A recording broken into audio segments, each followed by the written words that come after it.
A man is shot and killed after allegedly trying to break into a Collinsville home. Why police are asking the Madison County Sheriff's Office to take over the case. Missouri's Attorney General is demanding records from the Hazelwood School District following that viral fight between students weeks ago. The documents he wants and the response from the district. Federal flood funding. The open house happening today for St. Louis City residents still feeling the effects of the 2022 July floods. Temperatures cold this morning, but a nice warm up for the weekend, but also the chance of thunderstorms returning. We'll talk about when we could see more rain this weekend. Can't back down. Go out there and take the hits and give the hits. Multiple sclerosis can't slow her roll. What this local athlete hopes to prove at the 2024 Paralympic Games. Last bracket standing. Everything we know about the only perfect bracket left in the NCAA's March Madness tournament. This is Today in St. Louis, focused on you. We began with a heads up for your morning commute. This is a live look at a crash in Jefferson County. This is on northbound I-55. So obviously could cause some delays for you over the next hour or so. All while we're in a weather alert at the same time because of those freezing temperatures outside. Nevertheless, good morning. It's Wednesday, March the 27th. I'm Renee Knott. And I'm Michelle Lee. Thanks so much for joining us. Yeah, you know, if you're heading out this morning, you might want to take a coat in case you do have to, pull over on the side of the road or get into an accident. Be prepared. Yeah. Paul Cook's keeping an eye on traffic. Anthony Slaughter's keeping an eye on our weather alert. Weather alert due to the cold temperatures. In fact, we have a freeze warning in place. So temperatures are going below freezing. If you have potted plants outside, things like that, you want to bring them indoors the next couple of mornings because today and tomorrow, those numbers are going to be flirting with 32 degrees. And even some of you will go below that, where you can see that's happened this morning. In fact, look at Kansas City. They're at 23. 28 even in Columbia. Farmington, you're at 33. Raleigh, you're at 30. And it's our western counties here from Warrenton, Sullivan, even back towards the Ozarks, where you do have those numbers flirting with freezing, even below that in some instances. So we do have that freeze warning this morning for our western counties. And then tomorrow, as winds relax, we could actually have some frost develop. So again, indoor for those potted plants so far. 55 for your high temperature today. We will warm nicely over the next few days into the weekend, but we also have thunderstorms to talk about beginning on Sunday. Yeah, Easter Sunday. We'll talk about that coming up. Let's go over to Paul and get an update on that crash this morning. Morning to you, Paul.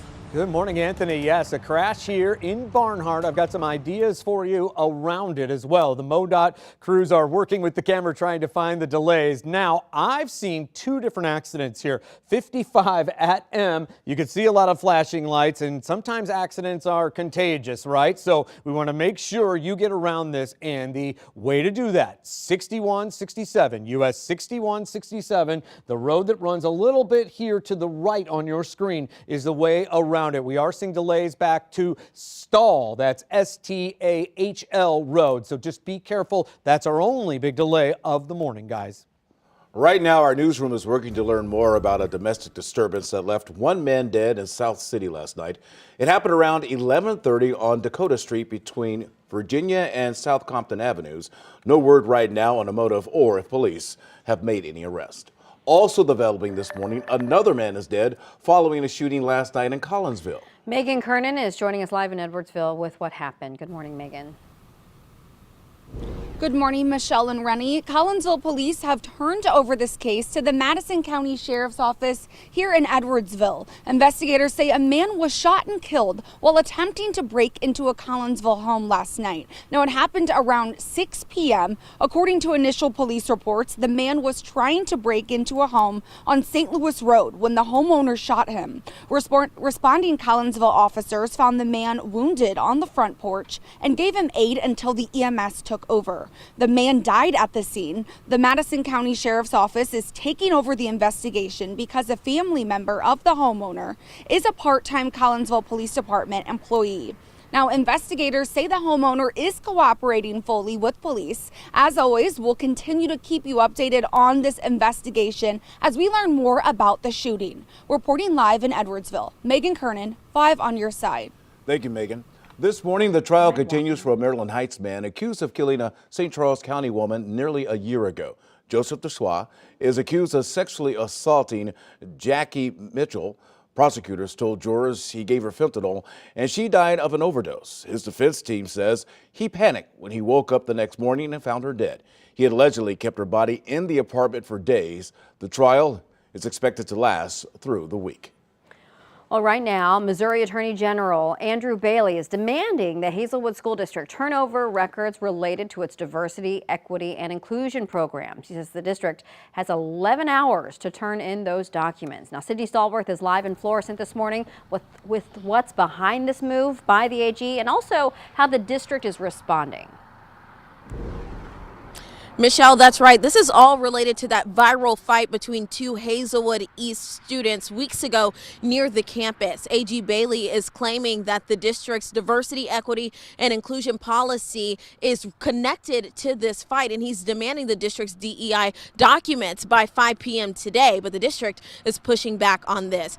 This viral fight left one student, Kaylee Gain, seriously hurt and another 15-year-old student charged with assault. Bailey launched an investigation into the Hazelwood School District on March 22nd, claiming the district lacks school resource officers because of its DEI policies. He says, quote, not a single school resource officer was on the scene to protect Miss Gain or restore order. But the fight happened off campus and after school hours, which are outside the jurisdiction of the district and its SROs. Bailey also claimed Hazelwood removed uniformed police officers from its schools in the summer 2020 following national demonstrations against police brutality. But 5 on Your Side found that St. Louis County Police made the decision to remove school resource officers back then, and the district currently has SROs contracted. Now, the Hazelwood School District issued a response saying in part, quote, because this incident involved minors, the findings of the police investigation cannot be released. Additionally, as you should be aware, because this incident involves students, their records and private information cannot be shared by the HSD under the Family Education Rights and Education Act. The school district also pointed out some errors in the AG's letter, including the location, the time, and the date of this fight. The district also says that they won't be handing over any documentation unless the AG files a sunshine report. That's the very latest from live here in Florissant. I'm Sydney Stallworth, 5 on Your Side. Thank you, Sydney. This morning, are you still recovering from the July 2022 flash floods? Well, today, St. Louis officials will share how the city will use $26 million in federal funding to support you. There's an open house from 3:30 until 7:30 at the Wool Recreation Center on North Kings Highway. Presentations are happening at 5:30 and 6:30 tonight. There's also a Zoom meeting on Friday at noon. The city could start giving out funding in the fall. All right, let's get to our weather first forecast and grab a coat for the kiddos this morning. A weather alert because numbers have fallen down near freezing. So at the bus stop, definitely a coat, maybe even long sleeves for the kiddos. And then a cool day today, but sunshine. So outdoor recess is a go. As far as the futurecast goes, we're keeping an eye on a couple of systems for the weekend. The first one's going to actually move in on Thursday and Friday. This is going to bring in warmer air to kick off the weekend. Numbers will be climbing into the 70s. Then on Saturday in the morning, you see how the system moves right over us. There could be a little shower that happens early in the day, but most of Saturday is expected to be dry. We go into Sunday, and that's when we have an uptick in our thunderstorm chances because this warm front you see right along 70 could start to trigger showers and storms in the afternoon and evening on Easter Sunday. And then on Monday, the final round of storms will come on through with a cold front. So we will detail how much rain's to come and if there's any severe weather to watch out for this weekend. But as you make those Easter plans for Easter egg hunting and, of course, those Sunday best outfits, just keep in mind Sunday, you'll have to contend with showers. Thanks so much, Anthony. The most widely used abortion pill in America could disappear. The case against the FDA-approved drug that is now being decided by the Supreme Court.